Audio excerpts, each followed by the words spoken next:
All right, here we go. The red light is on. We are live. It's Wednesday night, Ben and Bananas. And Elle and I, we didn't come alone. We came with two absolute studs. Elle, let's start with you. Elle, first of all, how are you doing? I'm hanging in there. I'm a week post surgery, so I am going to be doing this in bed.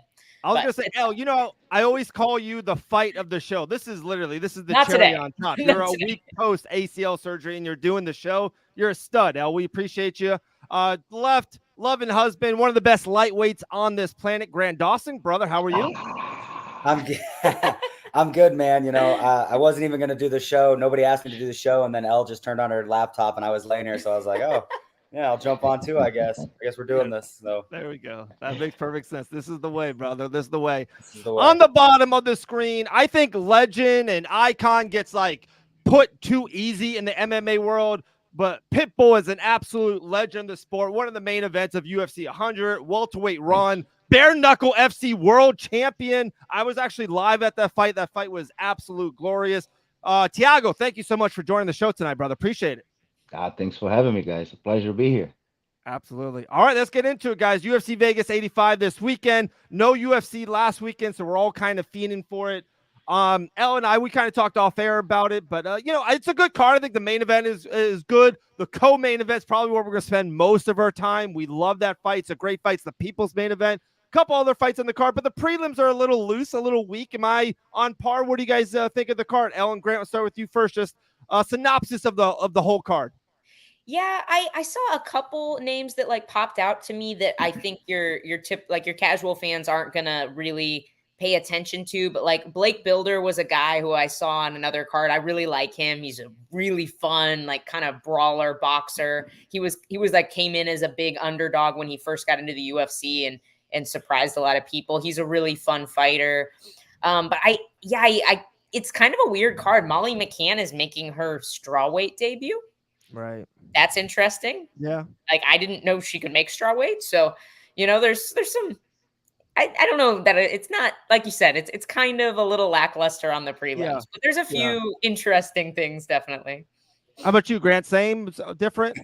Yeah, there's definitely fights that I'm excited about. I'm gonna totally butcher this name, but there's this new kid. He's 17-0 in the flyweight division. Maxim. Azat.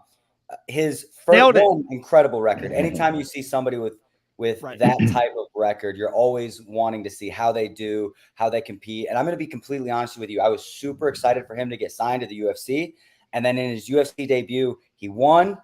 He didn't look amazing. He didn't look like a world beater like most of these guys do with that type of record. He's fighting Charles Johnson, who I know is not like incredible, but I do think he's tough. I do think he's going to hang around, and he is a grizzled veteran. So I'm really excited to see how this young prospect does against a good veteran.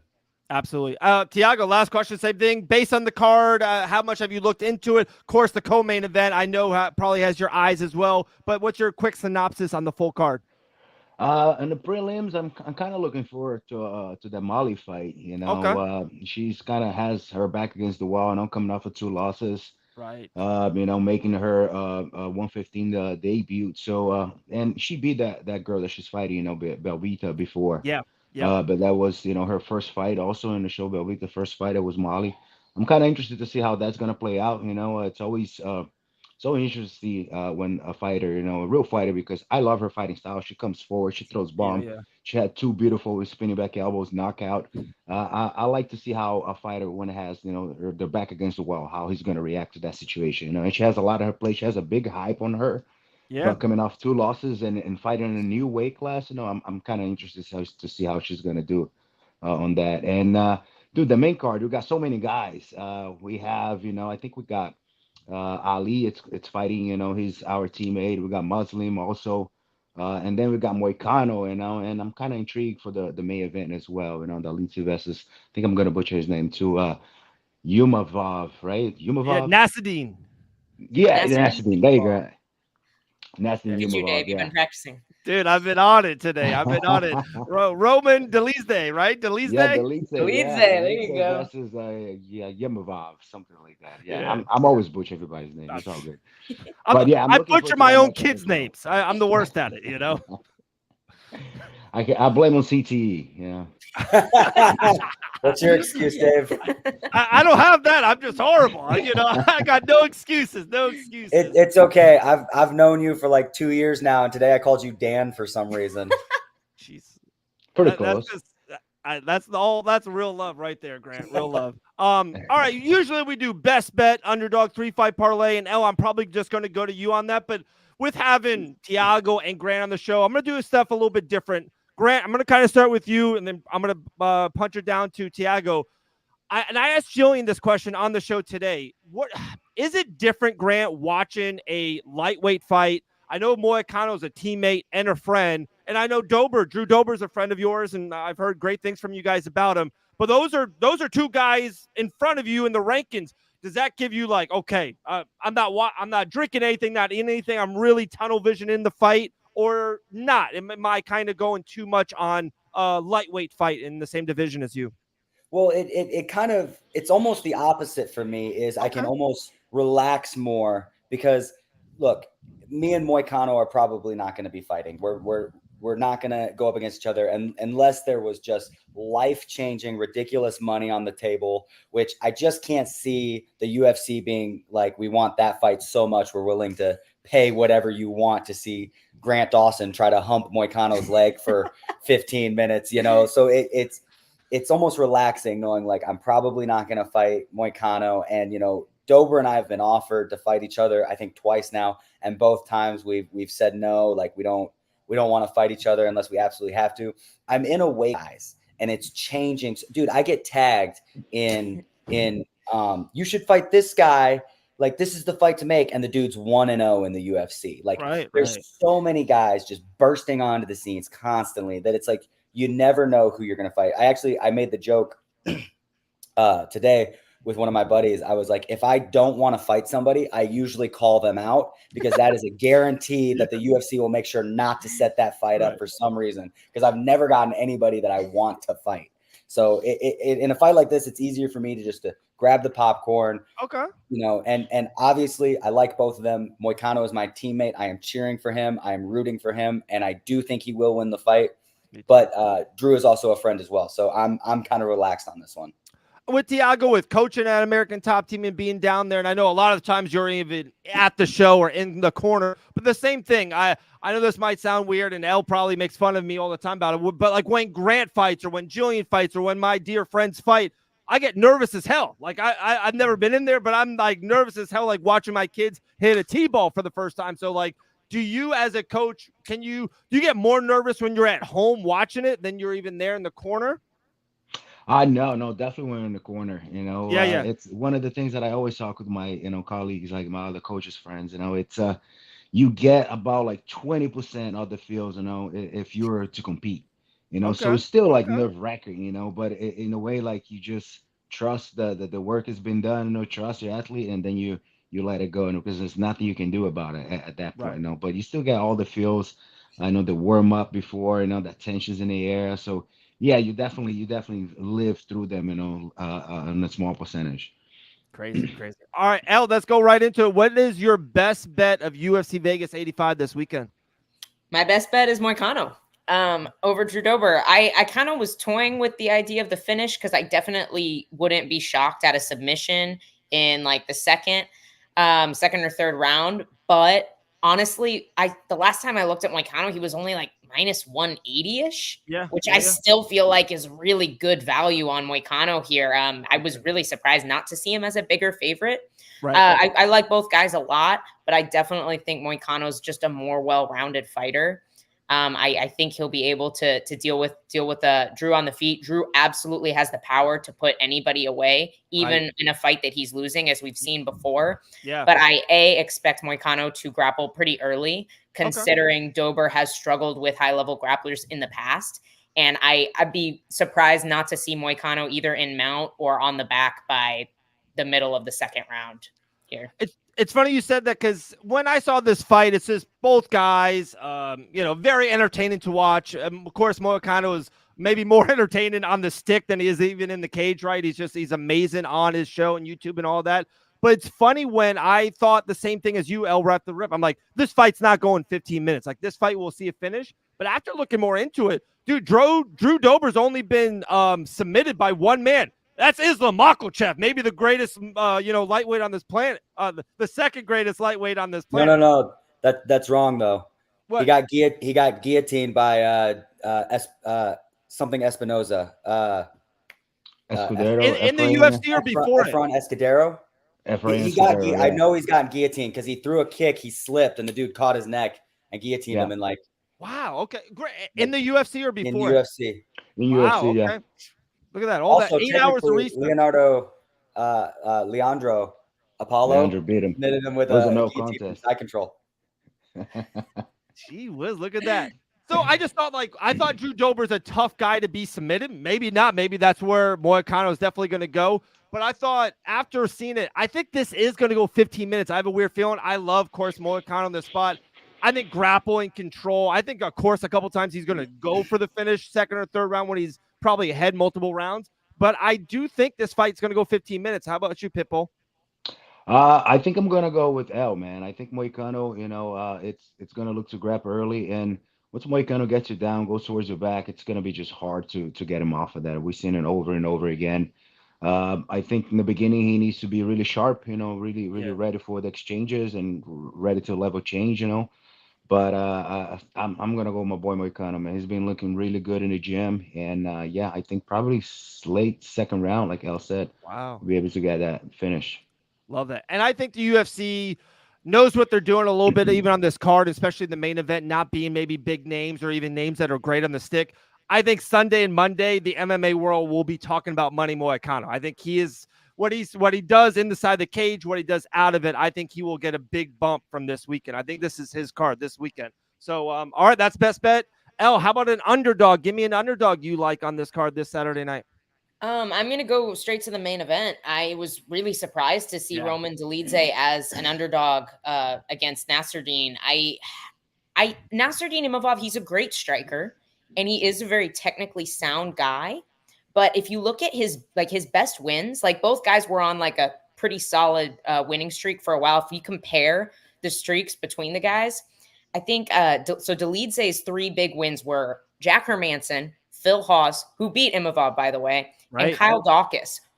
And then we go over to Nasruddin, whose big wins were Joaquin Buckley, Edmund Shabazian, and Ian Heinisch. And I don't think that those are even remotely on the same level as the guys we've seen Dolidze beat, and the way Dolidze has beaten those guys, the way he's finishing guys who are, guys like Phil Hawes. And I feel like Dolidze is the more well-rounded guy, and Imavov requires a lot of space to kind of utilize his style. And being in the apex as well with the smaller cage, I think that just helps Roman Dolidze. I saw a lot of people talking about how, Imavov has had a main event before. Sorry, it's my timer. Imavov has had a main event before. He's fought 5 rounds before. Sure, that's true. But he does tend to kind of slow down a little bit. And while Dolidze has that really tough pace that he pushes, which sometimes you worry about them gassing in these 5-round fights, he also kept pace with Marvin Vettori, who is an absolute cardio machine and throws insane volume. And they had a really close fight too. And Vettori is, he's one of those guys that's always just been right there in the top of that division, in that top 5. He's been consistently there. So that's no loss to scoff at by any means. And his loss to Vettori was a very, very close decision. So I wouldn't be surprised at a finish here, but I feel like, stick with the money line. You get plus money on Roman Dolidze. That's solid.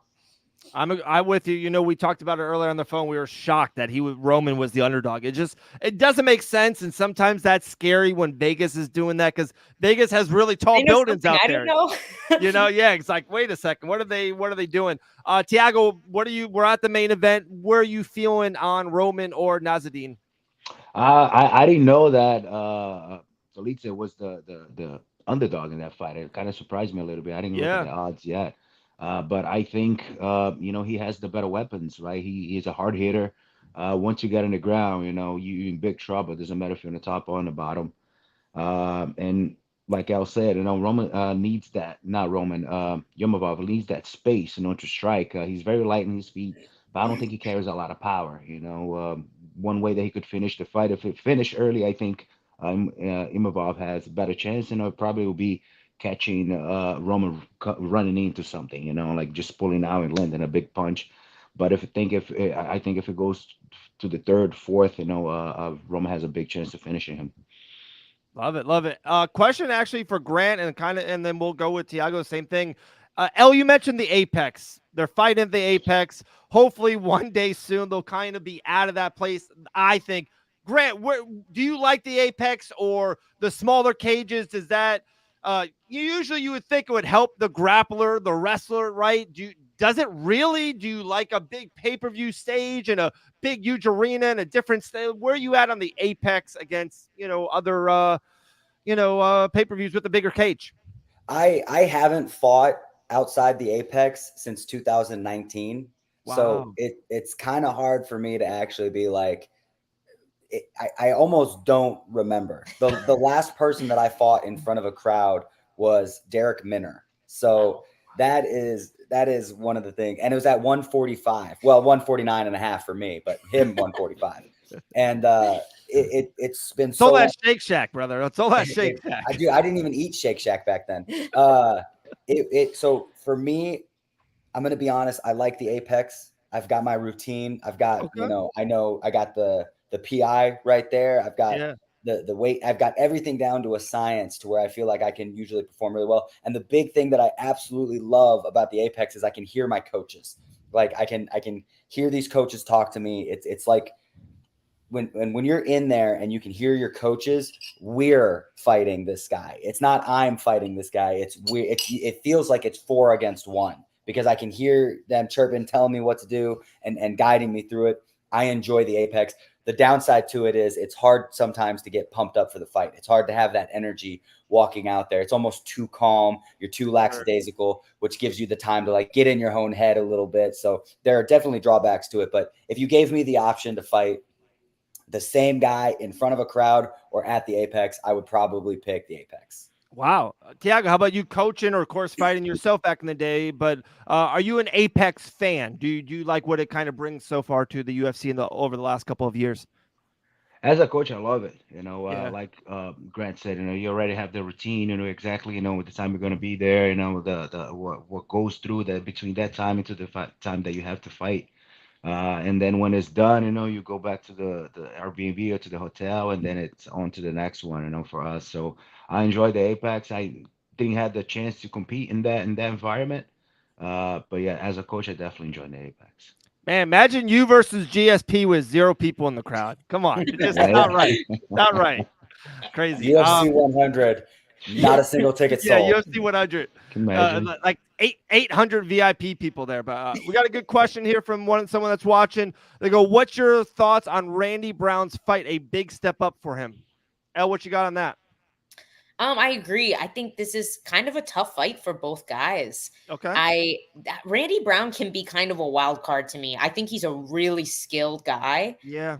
But I expected him to do better in the past. I'm trying to think, who did he just lose to? He's your Phil Hawes. He got submitted by Jack Della Maddalena. Jack Della Maddalena. Jack Della Maddalena, who's a great fighter. I expected it to be a more competitive fight than it was. And so, like, Muslim doesn't wrestle as much as you would expect him to. But he definitely mixes in the grappling somewhat. So I could see, him getting Randy down. If he struggles to get Randy down, Randy's got like an 8-inch reach advantage. So I could, if he utilizes it really well and utilizes the space, but once again, we're in the Apex. So if Muslim can press him up against the cage, that definitely works to his advantage. 2 other underdogs I wanted to kind of throw your way real quick to all you guys. One is Pete Rodriguez. I just saw him at plus 200. He's fighting the guy who The Rock bought the house for. His name is really bad, but I think you guys will know who I am on socials. He's down there at MMA Masters. The Rock bought him the house. And, it's one of those things. Pete Rodriguez, he's a lot younger. He doesn't have a lot of UFC experience. He's 1-1, but his loss is Jack Della Maddalena. That is a great UFC loss. And the other guy, I think he's like 34 years old. So he's just like, I think he's 7 years older, only 1-1 in the UFC too. And to me, being a minus 250 favorite, that's a big favorite against, it's not like he has 8 UFC fights with a better record. They're both kind of a little bit maybe unknown to the the mainstream MMA media fan. So Pete Rodriguez plus 200, and he's a finisher. I kind of like that. I would disagree with you on that. Okay. His loss is phenomenal, but if you look at his win, it's Mike Jackson is his win. And I don't know if you remember who Mike Jackson is, but he literally got brought into the UFC to lose to CM Punk. Like couldn't even do that right. Yeah, and his one win in the UFC, Mike Jackson's, is getting a legally knee and quitting. Like, this is the guy that he's beat. I don't like. I think I'm going to be honest with you. I think that the odds should be a little bit closer, just because. What's this? How do you say his name? Themba Gorimbo. Yeah, I don't think he's very good either. But at least you have a guy that's an athlete with a little bit more experience and a guy who's in his proper weight class. Pete Rodriguez should have been able to make weight against Nathan Levy. He is not a big guy. Right. I agree with you. That's a good point. I don't know if it's a discipline issue. I don't know what his problem is, but he is not. Like, he's a lightweight. He's a lightweight that can't figure out how to get in shape. And his strength of schedule outside the UFC was not good. I do not think Pete Rodriguez is remotely UFC caliber. He needs to go to Thiago Alves to get him in shape. Like, come on, if you can't make weight, just do some live train, some live train, check it out. And actually, shout that out real quick, Thiago. What are you doing with live train? So we are a learning platform, right? Pretty much you can learn anything, anywhere, anytime. If you log into livetrain.com, we're still in the growing phases of it. El work with us as well. We're excited to bring it back to do, some more good quality content. Yeah, once you all healed up, ready to kick, and me again, But yeah, man, we're in the business of educating, so pretty much, and we're just starting out right now, but hopefully in a few years, everybody's going to know about us. Love it. All right, last thing, 3-fight parlay, L. I don't think we've hit it in a couple weeks. We're back. It's 2024. Like I said, the twin girls need some, we need some clothes. We got to win a 3-fight parlay. I'm ready for you, Al. Let's get it. My parlays are cursed, Dave. I'm telling you, they're cursed. I believe you, Al. I believe. I'm going to throw Delidze in there because I'm super confident about it, and I want an underdog in my parlay because I have a really big favorite in there too, and that is Natalia Silva. I'm really impressed with her so far in the UFC. She's 4-0. She's got power, which you just don't see as much in the lighter female divisions. And I love her striking style. She's very defensively sound. She moves so well, and she's super precise. Viviane Araujo. I don't know how to say her last name correctly. Araujo. Thank you. Got to work on my Portuguese. But she's a great fighter as well, and she has been tested. Like, if you look down her resume, she's fought everybody, and she's lost to the best girls like Alexa Grasso and Amanda Hebos. But she does tend to struggle with a more technical striker. She's super aggressive. She comes forward really, really hard, which makes for some really exciting fights, but she's very hittable. And I think Silva is she's a technician. She's really precise. She's very defensively sound. I think Araujo is going to run into a lot. I'm not sold on the finish because Vivi is also super tough, but I expect her to run into a lot of strikes from Silva, and Silva to just use her movement and be really light on her feet here. And then at the end of my parlay, I have Azat Maxim, who Grant brought up earlier. I thought you were pointing at me. I was like, I'm not fighting. I have Grant Dawson fighting. Wow, Grant Dawson. Short notice. Also, I've ruined your parlays before, so. That's true, but I picked this one before you said that. So, but I meant Bobby. Oh. But anyway, Maxim is a really great wrestler.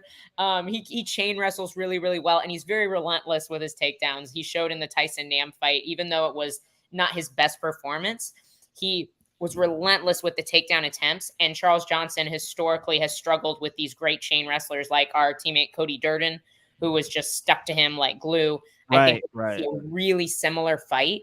Plus, Johnson tends to just throw that first round away. He's a really slow starter. And even though he has some really strong third rounds, I don't think that's going to be enough to win him this fight. I expect Maxim to be super dominant in at least the first 2 rounds, if not all 3. I like that. When you do a parlay with an underdog on it, that's got to be great money. I usually do it on my phone. Not doing it right now, but I'll get to the odds. We'll make a little artwork for Fight Bananas later on this week. All right, last thing, guys. I've been kind of asking everyone because I thought we would maybe even get the announcement today or yesterday. We haven't yet. There's one fight opening for UFC 300. We'll start with you, Thiago. Then we'll go up to you, Grant. What is your prediction? What is Dana, brewing up? What is your prediction for the UFC 300 main event? We're like 9 weeks away. This Saturday, we are 9 weeks away. It's not a ton of time. Usually, a big fight like that, main events from 3-4 months in advance sometimes. What's the big secret? What is the main event of UFC 300, you think? Honestly, I have no idea. I would say like Anderson Silva versus Vanderlei Silva, Let's go. At this point, I literally have no idea who could be the main event for that show. It's crazy. Grant, any? Yeah, so I've heard rumors, and then I've heard other people say the same rumor that didn't know that the first person said the rumor. So it's like one of those things where it's like, dude, is this not just a rumor? Is this a real thing? I've heard that it's going to be Conor McGregor versus Michael Chandler for the 165-pound belt. First ever. Wow. And I said, no, that's BS. It'll never happen. That's not a thing. And then I heard somebody else say it. And then I heard somebody from a different country say it. Gamrot showed up on our doorstep at ATT and was like, have you heard this? And I was like, dude, you guys have been hearing that He also thought you had a fight today. So. Yeah, that's true. Gamrot's a little unreliable, so don't take that. So with Grant, assuming if they, it makes sense, right? It's 125, 135, 145, 155, then boom, they go to 170. There's a 185. Does that mean if there's 165, does that mean welterweight goes to 175? That's what it's been. I've heard that it's going to be 175, 165. And then you got guys like Gilbert Burns, who I believe is a 65er. No way right. He's a 55er, but he is a 65er. And then you got guys like Islam that I think are struggling to make the weight now, and they go up to 165. I think you have that kind of situation. They vacate the lightweight title. And they vacate the lightweight title. And then everybody that's in the top 15 gets also sick and dies, and Grant becomes the champion by osmosis. Hey, I will say this too. Austin versus Green rematch for the 155. Well, can I get an easier matchup, please? I will say this too. The fact that they haven't announced it yet makes me think even more so that it's Conor, because he's notoriously difficult to work with. Yeah. Avoiding getting tested. So they're trying to make the fight happen. And he's like, they got rid of USADA for Conor. It's no mistake. It's no mistake that they decided to terminate their contract with USADA with UFC 300 this close, and Conor McGregor not on a win streak and juiced out of his mind. He's clearly juiced out of his mind, which I don't care. Like, do your thing, like whatever. He's juiced out of his mind. They want him to fight. I wouldn't be surprised if Brock Lesnar was fighting on UFC 300. I could honestly see it. And they're just like doing some exemption. Lesnar versus Aspinall. What is it? Lesnar versus Aspinall. Yeah. Yeah. Let's do it. I know. I'm with you. Like, it makes no sense that if it's like an Israel Adesanya versus Dracus Duplessis, who like been rumored about it, like that fight is really good. I don't know if it can headline 300, but like if it was good, announce it Monday. Like, let's go. Like, what do they win for? It's something is brewing. There's something off about why the main event hasn't been announced. And I agree with you, Grant. There's something behind the scenes. Maybe they're saying, oh, this is a title fight, and so Chandler wants more money. Whatever it is, feels like there's just so many different things. The one thing that's kind of funny, and hey, Thiago, you fought for the 170-pound title, right? It's wild that the 170ers go to 175, because to me, that's going to help a ton of people. Then you think of a guy like a Colby Covington, who's like a small 170. So imagine now he's fighting 175ers. That's bad for him. That's even worse. You got guys who are thicker welterweights. That changes a lot of stuff in the future. But they can go down too. They can go down to 165. Yeah. Like I could see Colby being a 165er. You don't think so? So I said that today. I actually talked to Dustin yesterday about it. Because we were talking about this again, like this rumors, and I was like, I bet you Colby Covington would be somebody that would fight at 165. And he told me, and this is just what Dustin said. He was like, he's I've seen him struggle to make 170. Okay. So, and now like he's not training. Dude, watch his last fight. We know Covington's not training. He's training once a day, and then he's going out and banging hookers because nobody wants to hang out with him without getting paid. So it's like he's not training. He's living his Hollywood life. Yeah. He's not making weight doing less. You Right. make the No, weight for by sure. doing more and getting more dedicated. And I think it's very clear that he doesn't give a shit about fighting anymore. Crazy. All right. 30 minutes. I took up too much of your time, guys. Saturday night, UFC Vegas 85, the people's main event. Money Moicano versus Drew Dober in the cannot wait. The main event with the middleweights. I like it a lot. Thiago, thank you so much. Is there anything else live train, but is there anything else you want to pub? Hey, can you do a little game bread bare knuckle? Are we going to see one more from you? What's going on, Thiago? I haven't closed that door yet, but the offer needs to make sense. Okay. Quit trying to take my coach, dog. He's got to coach the future world champion, man. Like, let's give Thiago a $250,000 payday, and then we all win. That's fair. That's fair. But I need you, coach. I need you. Don't leave me. I ain't going nowhere, brother. There we go. We got Grant Dawson, one of the best lightweights on this planet. We got L. Dawson, a week post ACL surgery, still on the show. The absolute stud in the fight bananas. We absolutely love her. Dave Van Auken. We'll see you guys next Wednesday night. Next Tuesday, we go live Tuesday at 1 p.m. Eastern. We'll see you guys next week. Thank you guys so much for joining.